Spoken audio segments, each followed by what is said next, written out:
Kita baca Lukas 24 ayat 46 sampai 49. 1, 2, 3. Katanya kepada mereka, ada tertulis demikian, Mesias harus menderita dan bangkit dari antara orang mati pada hari yang ketiga. Dan lagi dalam namanya berita tentang pertobatan dan pengampunan dosa harus disampaikan kepada segala bangsa, mulai dari Yerusalem. Kamu adalah saksi dari semuanya ini. Dan aku akan mengirim kepadamu apa yang dijanjikan Bapakku. Tetapi kamu harus tinggal di dalam kota ini sampai kamu diperlengkapi dengan kekuasaan dari tempat tinggi. Mari kita baca sekali lagi ayat yang ke-48 bersama. 1, 2, 3. Kamu adalah saksi dari semuanya ini. Silakan duduk Bapak Ibu Saudara sekalian. Bapak Ibu Saudara sekalian, di dalam sebuah artikel yang sangat terkenal di zaman itu, seorang teolog bernama Robert Johnson, dia memberikan satu pemikiran yang tajam, dan itu kemudian telah banyak mengingatkan gereja, bagaimana gereja yang dipanggil ke tengah-tengah dunia ini. Di dalam argumentasinya dia mengatakan bahwa budaya kita saat ini itu berada di dalam krisis yang menakutkan. Karena dunia modern kita telah kehilangan kisahnya. Sekali lagi Bapak Ibu Saudara sekalian, ketika kita memulai dengan pernyataan argumentasi pemikiran daripada Robert Johnson ini, saudara, kita akan mulai berpikir sesuatu. Apakah dunia ini baik-baik saja? Apakah kehidupan saya di kota Balikpapan ini baik-baik saja atau tidak sebetulnya? Tetapi kalau kita mau jujur di dalam realita hidup kita hari ini, saudara, kita tidak bisa pungkiri fakta yang menakutkan. Kalau kemudian kita melihat hari ini, tidak sedikit orang Kristen mulai tidak jelas identitasnya. Bapak Ibu Saudara sekalian, bukankah juga kalau kita mengingat apa yang disampaikan oleh almarhum Timothy Keller, mengatakan bahwa bahaya kekristenan hari ini adalah kekristenan telah mulai kehilangan identitasnya. Itu sebabnya Bapak Ibu Saudara sekalian, kalau kita kembali merenungkan tentang makna kebangkitan Kristus, ketika Yesus menampakkan diri kepada para murid saat itu, dan pada waktu kita melihat kembali konteks Lukas pasal 24, ada satu panggilan gereja atau satu panggilan bagi setiap kita. Ada panggilan yang Tuhan Yesus sampaikan kepada para murid ketika ia menampakkan diri. Setelah kebangkitannya, dia menampakkan diri kepada para murid. Bukankah kisah daripada kebangkitan Kristus itu adalah poros sentral di mana seluruh kehidupan bergantung pada kebangkitan Kristus?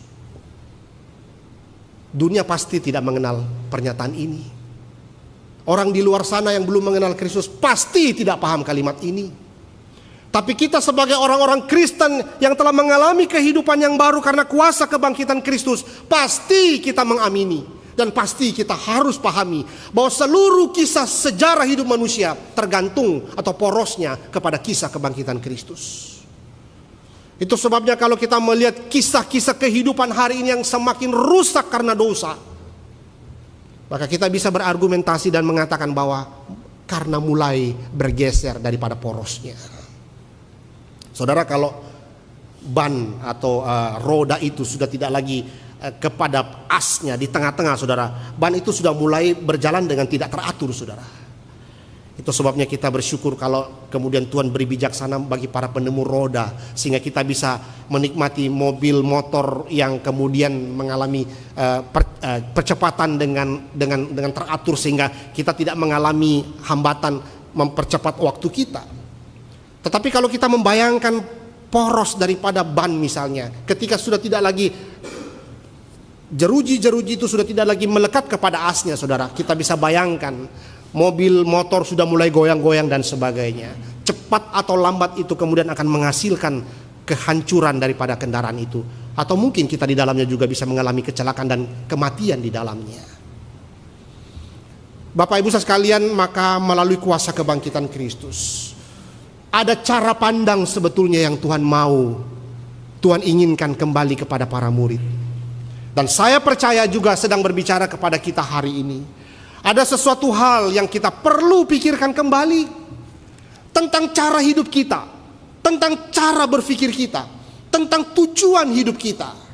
Bagaimana kita melihat hidup dan bagaimana kita melihat kematian itu seharusnya sudah berbeda ketika kita mengalami yang namanya kuasa kebangkitan Kristus.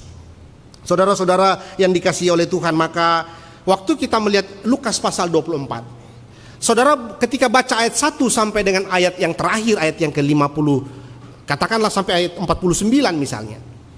Saudara, maka saudara dan saya akan menemukan 4 pola di sana. 4 pola yang saudara bisa temukan di dalam Lukas pasal 24. Pertama, pola yang Tuhan mau katakan melalui hikmat bijaksana Roh Kudus untuk Lukas tuliskan di sana. Tema-tema yang sangat penting. Dan pola-pola itu membawa kepada sebuah ujung daripada panggilan bagi para murid. Pertama, saudara, kita lihat polanya apa? Pola yang kita bisa lihat di sana adalah ada perasaan bingung, kecewa di sana yang kemudian disaksikan oleh para murid yang diwakili oleh para wanita. Lalu kemudian kita lihat cerita kedua, saudara, adalah cerita di mana kemudian adanya teguran Tuhan Yesus kepada orang yang tidak percaya yang diwakili oleh Kleopas dan temannya.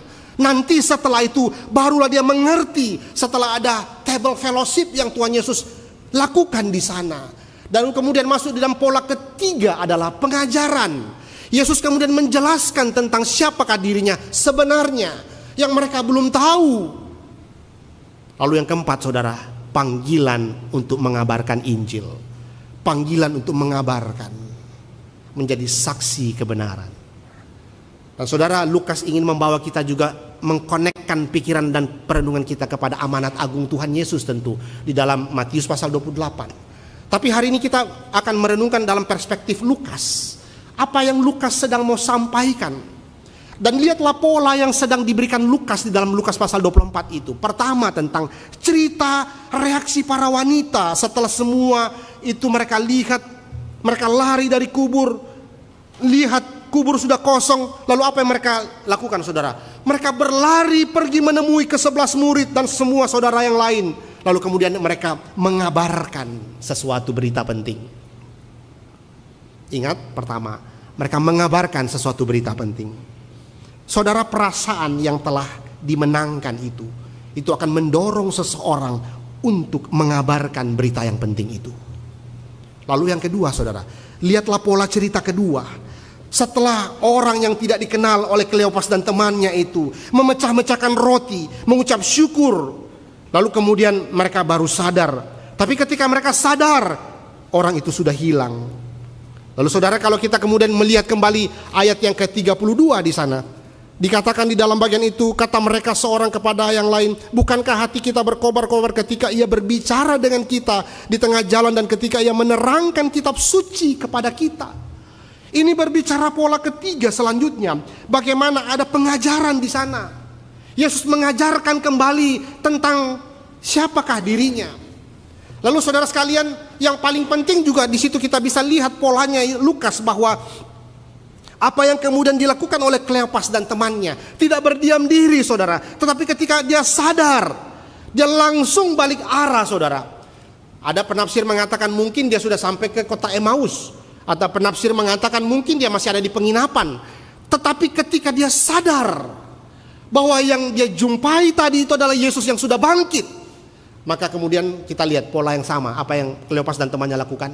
Pergi juga menemui ke-11 murid, lalu kemudian mengabarkan, menceritakan tentang berita penting itu. Dan saudara, lihat lagi apa poin yang kita bisa renungkan, bahwa kalau kita lihat, saudara, seperti membayangkan Kleopas dan temannya mungkin sudah sampai di Samarinda, saudara. Lalu kemudian malam itu dia langsung kembali ke Balikpapan. Dia tidak pikir panjang mau lewat Bukit Soeharto kah, mau lewat apakah ancaman kah, bahaya waktu itu. Tetapi hati mereka sudah berkobar-kobar untuk menyampaikan berita itu. Poin apa yang kita bisa saksikan di sana? Bahwa ancaman itu, saudara bisa bayangkan, Emmaus itu pergi ke Yerusalem, saudara. Itu bukanlah seperti Samarinda ke Balikpapan yang aman, lewat Bukit Suharto, lewat tol nyaman, saudara. Di sana itu banyak ancaman perampok. Apalagi peristiwa ini baru saja peristiwa besar terjadi di Yerusalem, di mana banyak orang-orang kaya datang bawa persembahan. Banyak orang-orang berada dari berbagai tempat datang memberikan persembahan. Berarti mengundang para perampok datang, bukan? Dan Kleopas temannya tidak hiraukan ancaman itu. Dia pergi kembali ke Yerusalem untuk beritakan kabar yang penting itu. Pola yang sama kan? Perempuan, Kleopas dan temannya. Lalu kita lihat pola yang ketiga lagi. Di sana kemudian kita lihat apa yang penting ketika pertemuan Kleopas dan temannya dengan Yesus itu. Apa yang kemudian disaksikan lagi ketika kita mulai membaca di perikop selanjutnya 44 sampai 49 di sana. Ia berkata kepada mereka, inilah perkataanku yang telah kukatakan kepadamu ketika aku masih bersama-sama dengan kamu, yaitu bahwa harus, kata harus, saudara, itu penting untuk kita renungkan. Harus digenapi semua yang tertulis tentang aku dalam kitab Taurat Musa, kitab Nabi-Nabi, kitab Mazmur. Lalu ia membuka pikiran mereka sehingga mereka mengerti kitab suci. Yesus menyatakan dirinya kepada para murid. Yesus membuka kembali pikiran mereka seperti apa yang sudah dilakukannya kepada Kleopas dan temannya itu. Lalu ada poin yang sangat penting 46, kita lihat di sana. Katanya kepada mereka, aku ada tertulis demikian, Mesias harus menderita dan bangkit dari antara orang mati pada hari yang ketiga. Kenapa ini penting, saudara? Karena inilah pergumulan besarnya para murid saat itu. Inilah pergumulan besarnya para murid saat itu, saudara. Karena mereka itu hanya berpikir bahwa Yesus sudah mati. Tapi apakah mereka pernah pikir bahwa memang Yesus harus mati? Saudara-saudara sekalian, itulah sebabnya ketika kita merenungkan kembali bagian ini, ketika Yesus kembali mau menjelaskan kepada mereka tentang kenapa Yesus harus mati. Kadang-kadang demikianlah yang juga kita alami. Kadang-kadang kita merasa Yesus mati, kita pahami Yesus sudah mati. Tetapi pernahkah kita renungkan kenapa Yesus harus mati? Kenapa harus ada pengorbanan yang terjadi di sana? Saudara, untuk menjelaskan lebih jauh ini saya kasih ilustrasi yang disampaikan pernah oleh seorang hamba Tuhan. Pendeta Stephen Tong, saudara, ketika dia masih anak-anak, masih dia dengan kokonya, dengan adiknya bermain, ya nakal lah begitu anak-anak. Mamanya udah bilang berhenti, jangan main, berhenti, jangan main. Mereka masih saja main, berantem dan sebagainya, tidak mau mendengar mamanya. Lalu kemudian karena mamanya sudah kesal, saudara, mamanya kemudian langsung dia tinju daripada kaca itu, kaca lemari mereka. Lalu kemudian kaca itu pecah, lalu darah itu keluar dari tangan mamanya. Saudara, apa yang terjadi? Anak-anak yang nakal tadi, setelah melihat darah keluar dari tangan mamanya, mereka semua berhenti berkelahi, berhenti bertengkar, berhenti berantem. Kemudian mereka menangis. Mereka menangis, mereka sadar mereka sudah salah. Saudara, kita baru tahu kenapa Yesus harus mati. Yesus harus korbankan darahnya di atas kayu salib. Agar disitulah kita baru sadar betapa berdosanya kita di hadapan Tuhan. Kadang-kadang ini yang kita tidak mengerti dalam kehidupan kita. Kenapa Yesus harus mati di kayu salib? Kita seperti take it for granted dengan kehidupan kita. Ya, saya kan orang Kristen, wajar dong saya diselamatkan. Tapi pernahkah kita sadar bahwa pengampunan itu terlalu bernilai bagi kita? Pernahkah kita sadar bahwa darah itu begitu bernilai bagi kita di atas kayu salib? Kalau darah tidak pernah tercurah di atas kayu salib, pernahkah kita sadar bahwa kita adalah orang yang paling rusak yang pernah ada di tengah-tengah dunia ini? Bapak Ibu sekalian, itu sebabnya pemahaman ini dibukakan kembali kepada para murid.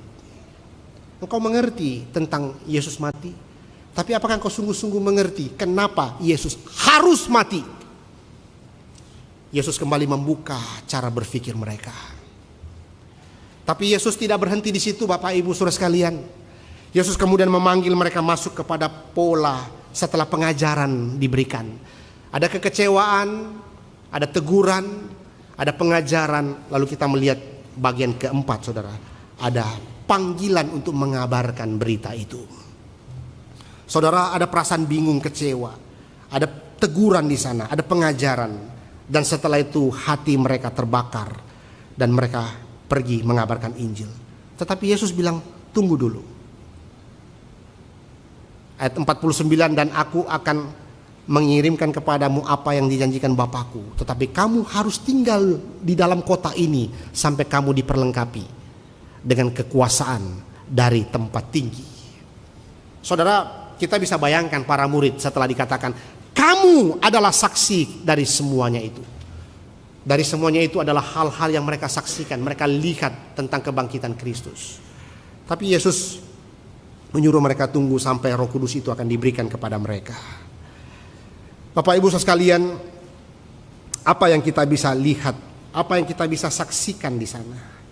Bagaimana kemudian dikatakan di dalam ayat yang ke-47, dan lagi dalam namanya berita tentang pertobatan dan pengampunan dosa harus disampaikan kepada segala bangsa. Mulai dari Yerusalem. Apa berita yang harus disampaikan? Apa arti semuanya ini? Semuanya ini tentang apa yang Yesus sudah katakan tentang berita pengampunan dosa, berita pertobatan dan pengampunan dosa. Bukankah saudara, berita tentang pertobatan dan pengampunan dosa ini adalah tema penting yang Yesus selalu ajarkan kepada para murid. Kerajaan Allah itu identik dengan pertobatan, saudara. Kerajaan Allah itu identik dengan pengampunan dosa. Dan lihatlah, panggilan mengabarkan Injil itu selalu identik dengan berita pengampunan dosa. Lihatlah setelah peristiwa ini, Kisah Para Rasul itu adalah dua buku yang ditulis oleh Lukas, Injil Lukas dan juga Kisah Para Rasul ditulis oleh Dr. Lukas, orang yang sama. Tapi lihatlah engsel daripada Lukas dan Kisah Para Rasul ini itu adalah bagaimana panggilan untuk mengabarkan Injil di situ. Dan panggilan mengabarkan Injil itu selalu identik dengan berita pengampunan dosa dan pertobatan. Saudara masih ingat ketika Petrus berkhotbah 3.000 yang bertobat? Saudara ingat ketika Petrus dan Yohanes kemudian menyembuhkan orang yang ada di Kisah Para Rasul pasal 3 dan 4, kita bisa lihat di sana ketika dia menyembuhkan orang, dia memberitakan tentang Yesus, bukanlah tentang mujizat-mujizat. Saudara-saudara sekalian, itu berarti bahwa apa yang sedang banyak mulai kita lupakan hari ini, banyak yang sudah mulai bergeser hari ini, adalah bagaimana kita ingat kembali siapakah diri kita dan apa panggilan kita. Bapak Ibu sekalian, waktu kita sedang merenungkan tentang pengorbanan, pengampunan dosa dan pertobatan, di sanalah kita kemudian baru mengerti bahwa Allah itu adalah Allah yang kasih. Dia mengasihi kita, ia rela mati di atas kayu salib. Tetapi jangan lupa saudara, di dalam skandal teologi Injili, kita perlu memahami bahwa ada satu kebahayaan saudara. Di dalam kita juga pergi mengabarkan Injil ketika kita mengatakan Yesus itu Maha Kasih, Yesus mengasihimu, tapi kita lupa tentang penghakiman Tuhan. Inilah salah satu bahaya di dalam teologi Injili saudara. Kalau kita tidak melengkapi dalam doktrin yang benar, hanya kita mengatakan Yesus itu mengasihi, Yesus itu mengasihi, tetapi tidak ada panggilan untuk takut akan Tuhan. Tidak ada panggilan untuk kemudian melihat penghakiman Tuhan. Tidak ada panggilan untuk teriakan bagaimana sengsaranya dan begitu menakutkannya tentang penghukuman Allah, neraka itu. Maka itu sesuatu yang berbahaya saudara. Dan lihatlah, tidak sedikit orang Kristen hari ini mempermainkan anugerah Tuhan. Kenapa? Karena dia hanya berhenti kepada Yesus itu mengasihi. Tapi dia lupa, Yesus itu selain mengasihi, Allah itu mengasihi memang. Tapi ingat, Allah itu adalah kudus dan dia membenci dosa. Ia tidak mau umatnya itu hidup di dalam dosa. Dan ada penghakiman di sana. Saudara-saudara sekalian, bukankah di dalam seluruh apa yang kita saksikan dalam kehidupan Yesus, siapa yang paling banyak mencerita tentang neraka? Siapa yang paling banyak mencerita tentang penghakiman Allah? Yesus. Kenapa saudara? Karena dia sendirilah yang pernah mengalami itu di atas kayu salib. Ketika dia berkata, Allahku, Allahku, mengapa engkau meninggalkan aku? Yesus mau mengatakan kepada setiap kita, Dialah yang paling mengerti apa yang namanya penghakiman Tuhan. Yesus yang paling mengerti apa yang namanya cawan murka Allah yang menakutkan itu. Dan dia harus terima, karena ia mengasihi kita. Maka saudara, implikasinya apa dalam kehidupan kita? Bahwa bagaimana kita menghidupi yang namanya kasih Allah, itu juga harus diimbangi dengan bagaimana kita ada rasa takut, kagum, ada rasa hidup di dalam bayang-bayang akan tanggung jawab kita yang telah menerima anugerah keselamatan, yang menjalankannya itu dengan bertanggung jawab dan takut kepada Tuhan. Saudara, itu sebabnya kalau kita lihat hari ini tidak sedikit orang Kristen hidup menjadi orang Kristen, tapi juga masih ada kompromi-kompromi dengan dosa. Hidup menjadi orang Kristen, tapi masih ada kehidupan yang tidak kudus. Karena terlalu banyak hal di dalam kehidupannya yang terus seperti merasa bahwa aku sudah mendapatkan anugerah keselamatan, tetapi melupakan yang namanya penghakiman Tuhan. Bapak Ibu saudara sekalian, tetapi di sisi lain kalau kita melihat kembali panggilan ini, ketika Yesus sudah mengatakan ayat 46 tadi tentang dia harus menderita dan bangkit dari antara orang mati pada hari yang ketiga, kita perlu harus mengetahui pertama, Yesus mati, tapi kenapa dia harus mati?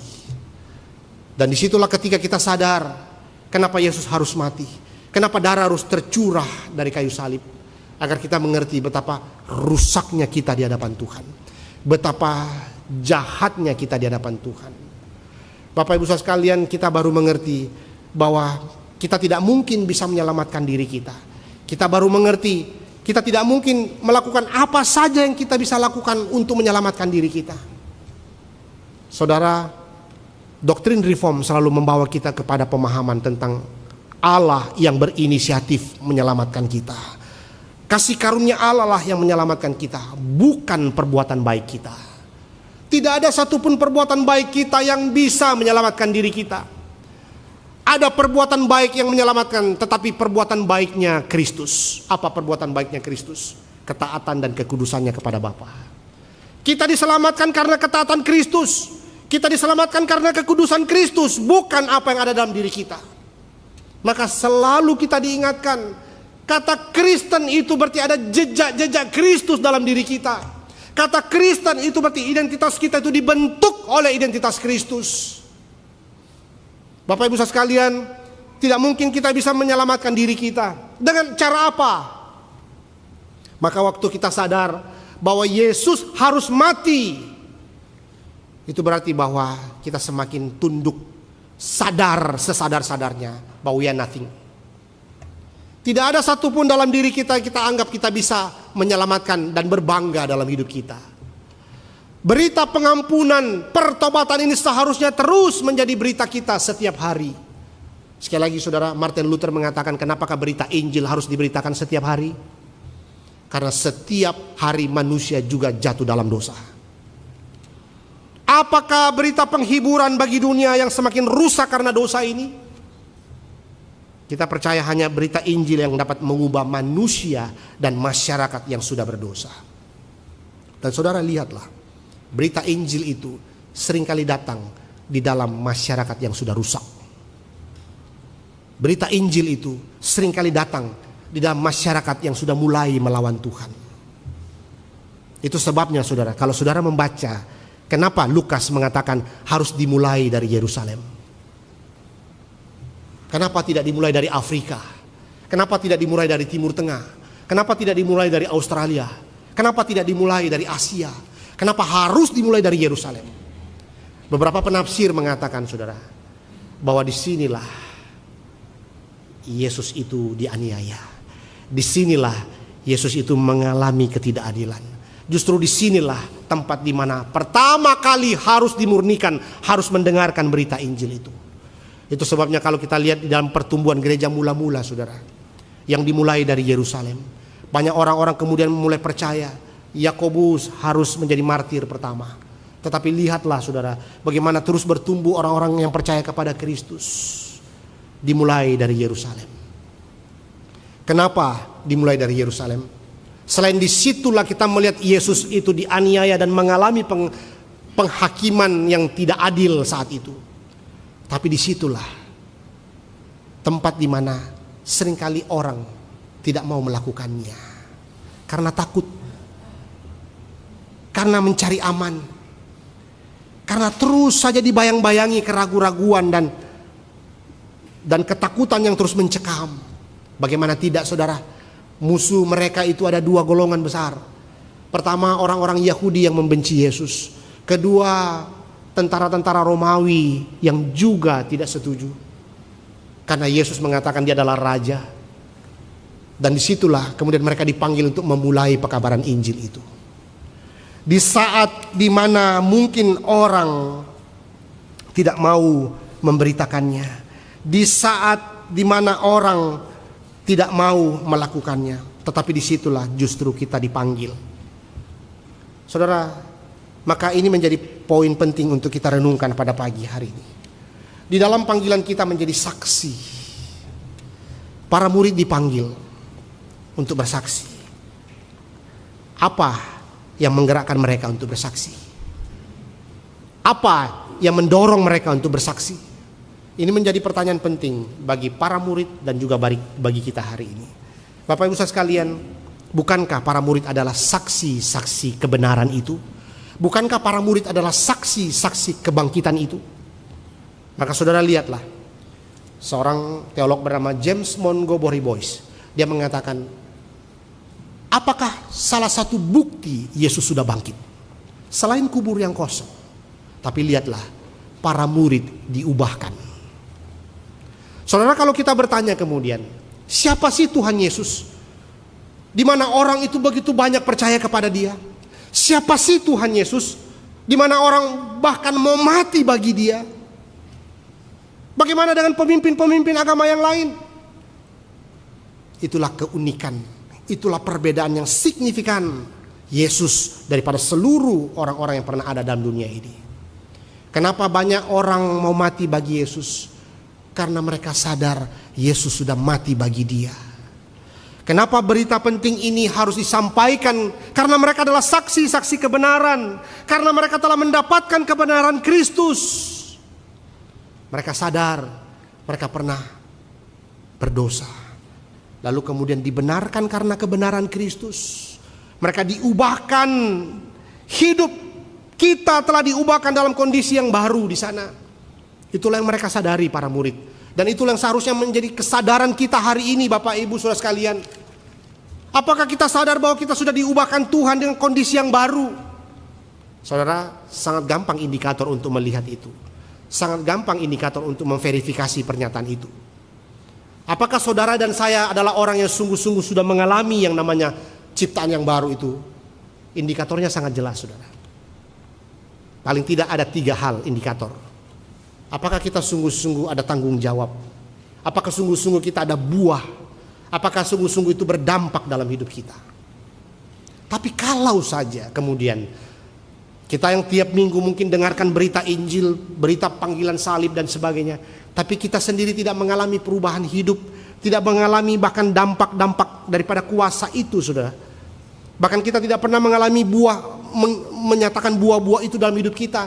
Bahkan kita mungkin tidak bertanggung jawab menjadi orang yang sudah mengalami penebusan Kristus. Mungkin saja kita belum sungguh-sungguh di dalam Kristus.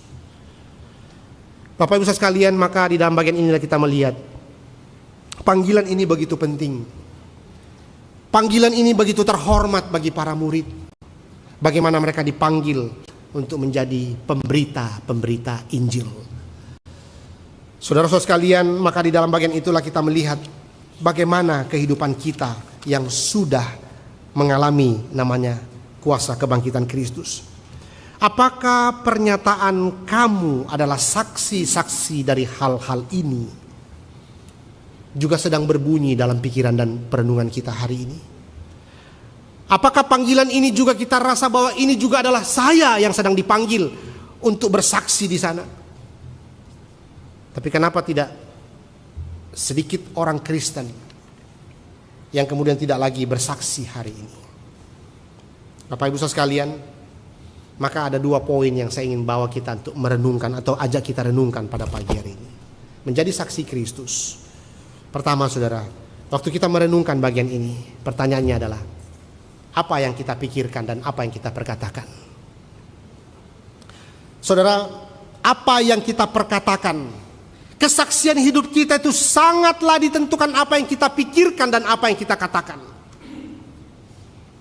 Bapak Ibu saudara sekalian, tidak sedikit hari ini orang Kristen yang mulai kehilangan identitas ketika ia mulai mengatakan sesuatu melalui pikirannya, siapakah dirinya sesungguhnya. Bapak Ibu, sebagai orang tua kita dipanggil untuk bersaksi. Anak-anak juga dipanggil untuk bersaksi. Tapi pertanyaannya, siapa yang membentuk pikiran kita?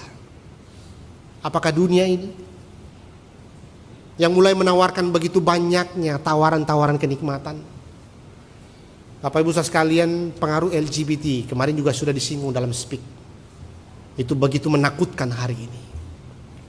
Dan Bapak Ibu tahu, tidak sedikit kantong-kantong Kristen hari ini, kota-kota yang katanya Kristen hari ini, di mana gereja-gereja mainstream, gereja-gereja besar yang katanya dulu itu adalah hasil penginjilan daripada sending-sending Belanda yang katanya itu juga dalam tanda kutip aliran Calvinis, sekarang sudah mulai melegalkan LGBT. Bahwa dunia kita ini sudah semakin rusak karena dosa. Dan salah satu indikator yang membuat dunia ini kita lihat itu semakin rusak, bahkan mungkin sudah mulai menuju kepada puncak rusaknya saudara, adalah ketika sudah maraknya yang namanya homoseksual. Saudara, peristiwa Sodom dan Gomora, Sodom, peristiwa Sodom dan Gomora, peristiwa kitab hakim-hakim, peristiwa orang sudah mulai melegalkan homoseksual hari ini. Apakah bukan indikasi bahwa rusaknya dunia semakin menuju kepada puncak-puncak rusaknya? Bapak Ibu jangan heran kalau kita tidak menjaga anak-anak kita di dalam handphone kita atau YouTube yang mereka lihat. Tidak sedikit sudah mulai banyaknya gambar-gambar yang tidak jelas identitasnya. Mau dibilang laki-laki tapi perempuan, mau dibilang perempuan tapi laki-laki. Itu sebabnya Bapak Ibu, saudara-saudara sekalian, bagaimana kita dipanggil bersaksi hari ini? Apakah sungguh-sungguh kita sadar kita adalah saksi kebangkitan itu? Kita beritakan tentang berita pengampunan dosa kepada orang. Dan bagaimana seharusnya kita bersikap hari ini? Kadang-kadang kita melakukan pembelaan saudara dengan kata-kata gini, kita kan ini minoritas Pak. Ya kemarin juga disinggung sama Pak Tama. Kita ini minoritas Pak. Kita susah mempengaruhi Indonesia, kita minoritas. Bapak Ibu saudara sekalian, saya beri contoh. William Wilberforce, seorang, kalau sekarang itu anggota DPR lah di parlemen Inggris saudara. 12 tahun dia perjuangkan penghapusan perbudakan di Inggris. Pada waktunya kemudian, walaupun tiap tahun ditolak, tapi dia terus berjuang. Akhirnya tahun ke-12 usulannya diterima. Maka saat itu perbudakan di Inggris terhadap orang-orang di Afrika sudah mulai dihapuskan. Abraham Lincoln, Presiden Amerika Serikat, yang juga salah satu orang anak Tuhan, di mana kita lihat dia juga berjuang menghapuskan yang namanya perbudakan. Hari ini saudara, kalau kemudian kita mengatakan, saya hidup di dalam dunia minoritas hari ini, kita kan orang-orang Kristen itu minoritas. Tapi saudara dan saya pernah nggak pikirkan tentang Yusuf? Pernah nggak kita pikirkan tentang Daniel? Yusuf, Daniel, walaupun minoritas tapi menjadi berkat bagi mayoritas. Yusuf menjadi berkat di Mesir.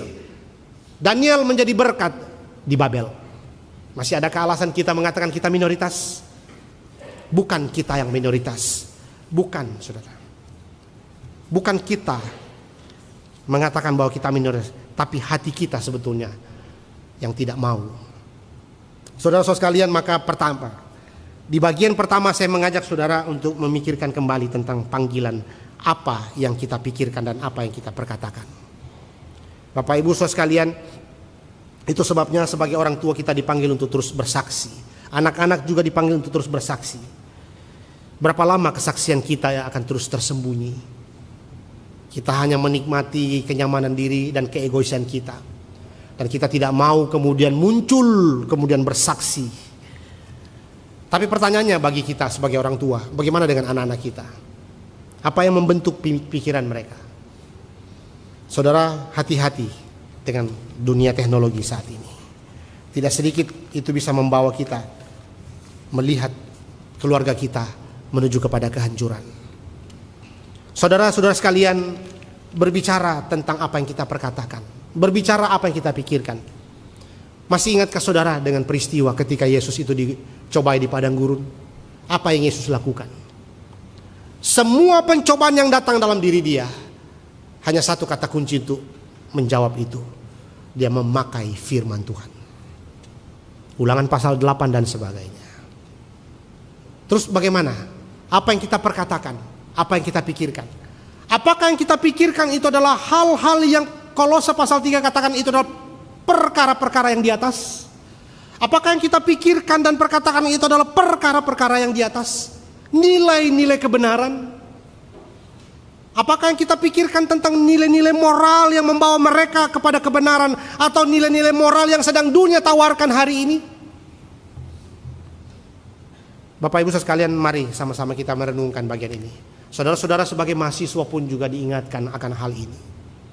Di dalam dunia kampus kita tidak sedikit juga mengalami banyaknya pengaruh-pengaruh di dalam internalisasi apa yang kita pikirkan, apa yang kita dapatkan. Saudara, kita tidak perlu lagi menjelaskan tentang teori evolusi. Karena teori evolusi itu pasti melawan Alkitab. Kita nggak usah lagi perdebatkan itu. Tapi hari ini saudara, di dalam dunia kampus, bagaimana kita sedang berperang dengan yang namanya ideologi. Kita sedang berperang di dalam namanya paham-paham dalam pemikiran kita. Para kaum-kaum intelektual itu dibawa kepada sebuah peperangan ide saat ini. Saudara, filsafat Yunani salah satu filsafat yang mungkin banyak mempengaruhi kehidupan pemikiran dunia saat ini. Dan salah satu hal yang kita harus perangi, bahwa orang-orang para pemikir-pemikir Yunani melihat bahwa ide itu lebih tinggi daripada Tuhan. Karena Tuhan katanya itu masih bisa berbuat kesalahan, masih bisa melakukan sesuatu, ya bukti-buktinya ada kejahatan, ada gempa bumi dan sebagainya, sehingga ide itu dilihat sebagai sesuatu yang lebih penting, lebih tinggi daripada Tuhan. Intelektual itu dianggap jauh lebih penting daripada kebenaran Tuhan. Itu sebabnya banyak orang-orang ateis muncul, sehingga mengatakan bahwa kebenaran itu tidaklah sesuatu yang lebih penting, tapi ide pemikiran yang saya tentukan sendiri itu yang lebih penting. Karena saya sendiri yang bisa tentukan, saya sendiri yang bisa mengubah hidup saya. Saudara, pemahaman-pemahaman ini berbahaya. Sebagai orang-orang intelektual, para kaum-kaum intelektual, anak-anak muda, mahasiswa, ingat itu. Kita sekarang sedang berperang di dalam ide, di dalam peperangan logika-logika kita. Cornelius Van Til, seorang teolog reform, mengatakan bahwa firman Tuhan harusnya yang memimpin seluruh logika manusia. Firman Tuhan harusnya memimpin seluruh ilmu pengetahuan. Tetapi kalau itu kita balik saudara, maka lihatlah kehancuran. Peristiwa sejarah, peperangan-peperangan kalau kita lihat ya, kemarin juga sudah disinggung di Speak. Itu tanda-tanda bagaimana manusia mengatakan ilmu pengetahuan lebih penting. Ilmu pengetahuan lebih maju daripada kebenaran Tuhan, daripada mencintai sesama. Pemikiran-pemikiran itu kemudian semakin berkembang, akhirnya peperangan semakin berkembang dan terus muncul hingga saat ini. Ilmu pengetahuan yang katanya itu bisa dipakai untuk menjadi kemakmuran rakyat, katanya itu bisa membahayakan dan membuat manusia semakin sejahtera. Tapi kenapa justru ilmu pengetahuan itu dipakai untuk membunuh sesama? Saudara, lihatlah itu. Kalau ilmu pengetahuan tidak dipimpin kepada kebenaran, maka lihatlah kehancuran daripada masyarakat itu. Dan saudara, kita lihat hari ini, apa yang kita pikirkan, nilai-nilai kebenarankah yang menjadi dasar pikiran kita, atau nilai-nilai dunia yang sedang ditawarkan hari ini kepada kita? Apa yang kita perkatakan, sesuatu yang menyenangkan manusia kah, sesuatu yang menyenangkan masyarakat kah, ataukah menyenangkan Tuhan? Kita sekarang berhadapan dengan peperangan itu. Kalau kita mau dipakai menjadi saksi kebenaran, Bapak Ibu sekalian, pikirkanlah bagian ini. Apa yang kita pikirkan, apa yang kita perkatakan. Yang kedua, poin yang kedua yang sama-sama kita mau renungkan menjadi saksi kebenaran adalah sekarang, selain apa yang kita pikirkan, apa yang kita perkatakan, pernyataan kedua, poin kedua yang jauh lebih penting juga daripada itu adalah apa yang kita hidupi hari ini. Saudara, menjadi saksi kebenaran. Bagaimana kita mau menjadi saksi kebenaran kalau kita tidak menghidupi kebenaran itu? Nilai-nilai apa yang ada dalam hati kita yang kita sedang hidupi? Nilai-nilai apa yang ada dalam pikiran kita yang sedang kita hidupi? Bagaimana kesaksian hidup kita hari ini? Apa yang menggerakkan kita? Apakah kita sungguh-sungguh digerakkan oleh nilai-nilai kebenaran, kuasa kebangkitan Kristus? Ataukah cara hidup kita itu banyak sekali dipengaruhi oleh dunia ini? Sekali lagi saudara, saya kutip apa yang kemarin disampaikan di Speak, saudara. Bahwa saksi kebenaran itu bukan saja berbicara kita tidak selingkuh. Saksi kebenaran itu bukan saja berbicara kita tidak terlambat datang ke gereja, datang ke kantor dan sebagainya. Saksi kebenaran itu bukan saja kemudian kita tidak bertengkar dengan pasangan hidup atau dengan anak atau teman-teman yang lain atau saudara yang lain, tapi saksi kebenaran itu juga berbicara tentang kualitas hidup. Saksi kebenaran itu juga berbicara tentang kualitas kerja kita. Saksi kebenaran itu juga berbicara tentang kualitas pelayanan kita. Lalu bagaimana kita menjadi berkat bagi orang lain kalau pekerjaan kita saja, pelayanan kita saja, hidup kita saja tidak jadi berkat bagi orang, justru terus menjadi batu sandungan bagi orang. Semua kita sedang bergumul, hamba Tuhan pun juga bergumul. Semua kita, karena kita adalah orang berdosa. Kita semua butuh pertolongan Tuhan, belas kasihan Tuhan. Dan kita terus bergumul dengan yang namanya pertobatan. Pertobatan setiap hari. Saudara, menjadi orang Kristen itu adalah proses. Proses terus bertobat, mengalami pertobatan. Kita dipanggil untuk terus mengalami pembaharuan. Saudara, saksi kebenaran meliputi cara hidup, cara pikir, tujuan hidup. Apakah kita masih punya keberanian hari ini menyatakan kebenaran, menyatakan identitas? Apakah kita masih punya kejujuran di dalam hati kita bahwa kita orang berdosa dan butuh belas kasihan Tuhan? Apakah pemikiran kita sudah terus di dalam kekudusan, ataukah kita masih terus membiarkan pikiran hati kita terus dicemarkan oleh yang namanya dosa? Saudara, seorang Puritan bernama Thomas Bolton, dia pernah berkata, di dalam hati kita masing-masing terdapat hal-hal buruk. Ada hal-hal yang kita tidak ingin diketahui orang lain.